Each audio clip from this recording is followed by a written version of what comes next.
Salut à tous, chers amis, je suis Rivaros Fouadjenokam, juriste en droit du travail. Aujourd'hui, je viens aborder avec vous un autre thème tout aussi intéressant que les précédents que nous avons eu à traiter sur cette page, sur cette chaîne. Alors aujourd'hui, nous allons parler de la nullité, en fait, de la rupture de la période d'essai. Est-ce que c'est la même chose que la nullité d'un licenciement? C'est une question qui a été posée récemment à la Cour de cassation. Il était question pour la Cour de trancher si le salarié a droit à une indemnité de nullité de la période d'essai telle qu'on la verse dans le cadre, n'est-ce pas, d'un licenciement nul. Alors là, la Cour de cassation a estimé dans sa réponse que voilà, lors d'une rupture de la période d'essai, et lorsque cette rupture-là est déclarée comme nulle, le salarié ne peut pas prétendre à l'indemnité spéciale, à l'indemnité de nullité qui est versée dans le cadre d'un licenciement déclaré nul, qui est équivalent, n'est-ce pas, qui est l'équivalent normalement de 6 mois de salaire. La Cour de cassation estime qu'on n'est pas dans le même cadre, qu'on n'est pas dans le même cas de figure.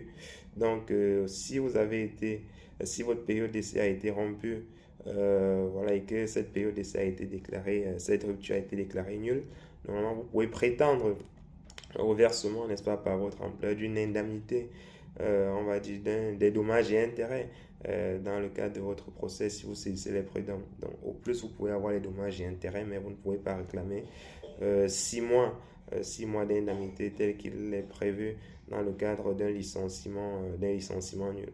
Donc, je pense que la Cour de cassation a fait cette précision-là et cette précision importante à faire.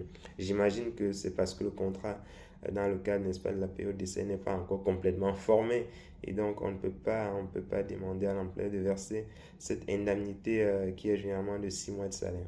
Donc, dans le cadre d'une nullité, d'une rupture de période d'essai, retenez bien que vous avez la possibilité de saisir le conseil des prud'hommes, voilà, pour obtenir des dommages et intérêts si cette nullité justement vous a causé un préjudice, hein, si cette rupture, on va dire, abusive, cette rupture nulle de votre période d'essai vous a causé à vous le salarié, n'est-ce pas, un dommage et intérêt. Dans ce cas, vous pouvez saisir les juridictions compétentes pour faire valoir vos droits dans le cadre de cette nullité-là. Voilà, donc j'espère que c'est clair pour vous les amis. Donc n'hésitez pas de commenter comme toujours, de partager et surtout de vous abonner pour que nous puissions faire d'autres vidéos comme celle-ci pour impacter le plus grand nombre. Allez, on est ensemble les amis et bonne journée à tous.